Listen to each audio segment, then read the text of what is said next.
Hamas के खिलाफ Israel की जंग ने अमेरिका में नेताओं के लिए मुश्किलें बढ़ा दी है। पहले अमेरिका के विदेश मंत्री एंटनी ब्लिंकन के सामने युद्ध का विरोध हुआ।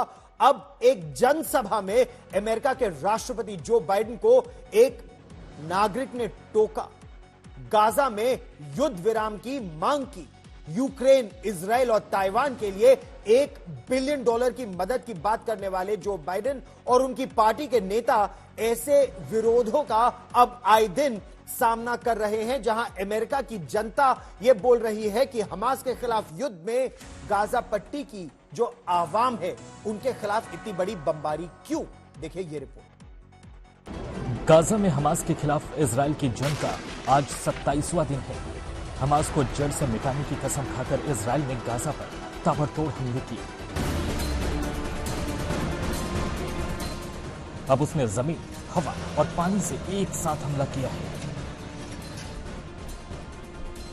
इजराइल का दावा है कि उसने हमास के 20 कमांडरों को ढेर कर दिया है, वहीं उसके कई ठिकानों को भी ध्वस्त कर दिया है।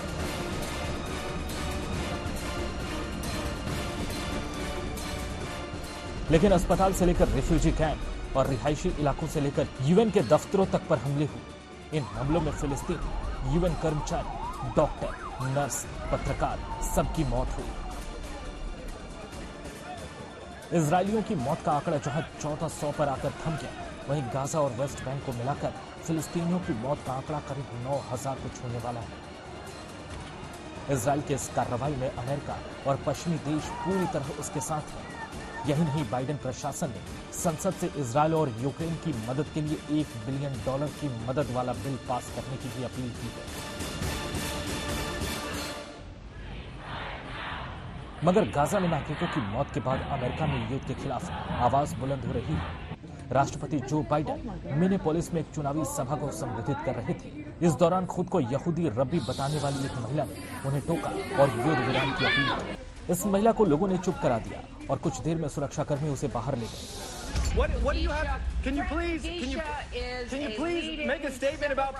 लेकिन ऐसा वाकया कुछ दिनों पहले हिलेरी क्लिंटन के सामने भी पेश आया था, जब हिलेरी और युद्ध का विरोध कर रहे एक युवक के बीच लंबी बहस छिड़ गई थी।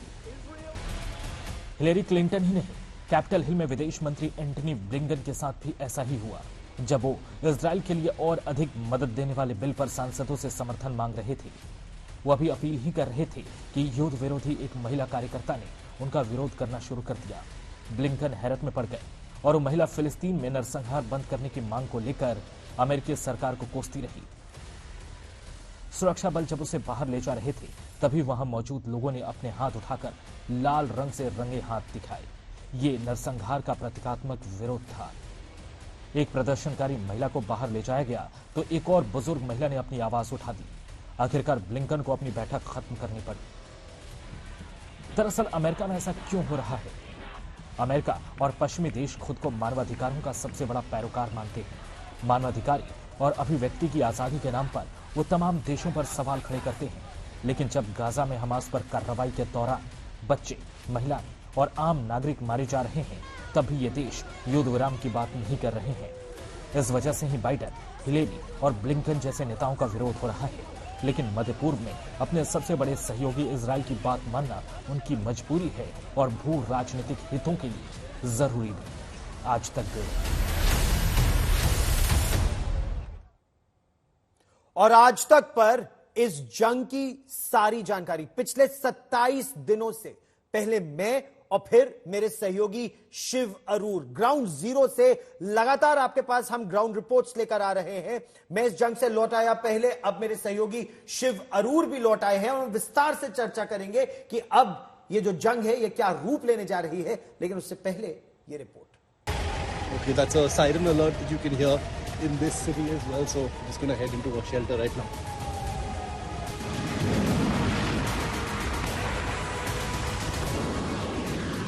ईरान जो अब तक सिर्फ एक परोक्ष रूप से युद्ध में हिस्सा लिया है, अब सीधा जमीन में उतरना पड़ेगा।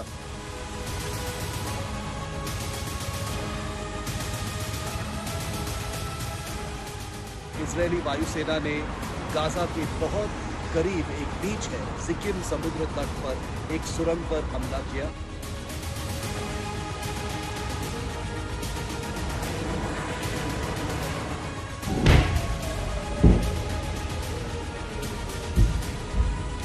hear explosions right now. You can hear explosions. There are rockets landing nearby, it looks like. Shiv, स्वागत है आपका रणभूमि पर, रणभूमि से। शिव, युद्ध का 27वां दिन, क्या ये युद्ध अब सबसे खतरनाक रूप में जा रहा है? आप लगातार इजराइल की सेना से भी बात कर रहे हैं, अर्बन वॉरफेयर अब सबसे बड़ा खतरा। गौरव धन्यवाद। दो हफ्तों में जो हमने वॉर रिपोर्टिंग किया आपके साथ इजराइल और गाजा पट्टी के सामने रिपोर्ट करते हुए, हमने देखा है कि जो इजराइल का जो टैक्टिक्स है गाजा में वो काफी बदल चुका है। जो एक एक्सपेक्टेशन था पहले कि एक फुल स्केल जमीनी आक्रमण हमला होगा गाजा पट्टी पर, वो हुआ नहीं है। लेकिन पिछले एक हफ्ते में जो सीमित रूप से जो जमीनी आक्रमण हुआ है, वो एक रिकग्निशन है, वो एक डिसीजन लिया गया है इजराइल की तरफ से कि वो एक बहुत डेलिबरेट और धीरे से वो जमीनी आक्रमण करेंगे। और वो इसलिए क्योंकि गौरव, जैसे आपने रिपोर्ट किया था गाजा पट्टी के सामने से, वो है कि जो हॉस्टेज क्राइसिस है वो अभी तक रिजॉल्व हुआ नहीं है। सेकेंड रीजन जो है वो ये है कि हमास के पास जो हथियार हैं गौरव, एक महीने के बाद भी जो बमबारी चली है गाजा पट्टी के ऊपर, जमीनी आक्रमण, हवाई हमले भी हुए हैं, लेकिन हमास के पास अभी भी एक क्षमता है रॉकेट लॉन्च करने के लिए, एंटी टैंक मिसाइल्स लॉन्च करने के लिए अभी भी एक क्षमता है उनके पास। और इसलिए इजराइल ने एक रीथिंक किया है उनके स्ट्रेटजी, क्योंकि एक एक्सपेक्टेशन था कि वो पूरा का पूरा इन्वेड करेंगे गाजा को, टेक ओवर करेंगे गाजा को, लेकिन एक एंड गेम स्ट्रेटजी साफ नजर नहीं आ रहा था। क्योंकि ये पब्लिक में बोलते हैं कि उनका जो स्ट्रेटजी है, उनका जो मकसद है, वो हमास को बिल्कुल डिस्ट्रॉय करने का। लेकिन अगर हम बात करें हमास की भी, हमास के पास वो कैपेबिलिटीज हैं जो शायद अभी तक लोगों ने सोचा नहीं था। Disruptive technology, drones, under water drones. तो इजराइल की सेना कितनी तैयार है इस ऑपरेशन के लिए? शिव, आप लगातार उनके अधिकारियों से, उनके ग्राउंड ट्रूप से बात कर रहे थे। गौरव, मैं एक उदाहरण देता हूं आपको। वो ये है कि आयरन डोम का एक मिसाइल का जो कॉस्ट है वो है $50,000, और एक रॉकेट जो हमास लॉन्च करता है, एक रॉकेट, वो सिर्फ $800 है। तो आप तुलना कर सकते हैं कि प्राइस डिफरेंस क्या है। रिटर्न ऑन इन्वेस्टमेंट, एक साइड से एक रॉकेट $800 का है और उसको मार गिराने के लिए जो आयरन डोम का मिसाइल है वो $50,000 है।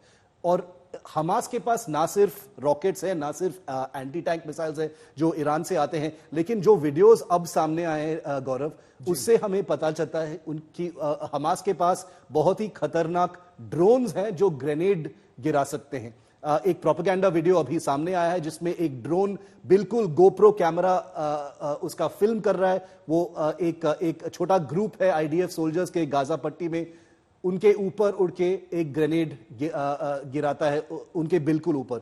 आपने यूक्रेन में रिपोर्ट किया है गौरव की ऐसी जो कैपेबिलिटी है, इससे इंस्पायर करके हमास आईसिस को देख के जो इराक और सीरिया में भी यूज किए हैं ऐसे ड्रोन्स, $600 में आते हैं ऐसे ड्रोन्स गौरव, और ऐसे ड्रोन्स आप बिल्कुल स्मगल कर सकते हो गाजा के अंदर। तो ये एक बहुत ही बड़ा चैलेंज है। एक दूसरा वीडियो था एक सबमरीन ड्रोन को लेकर, क्योंकि हमको याद रखना पड़ेगा कि इजराइल ना सिर्फ हवाई हमला कर रहा है गाजा पट्टी पर और जमीन से भी, लेकिन उनके नेवल फोर्सेस भी हैं गाजा के कोस्ट के बाहर।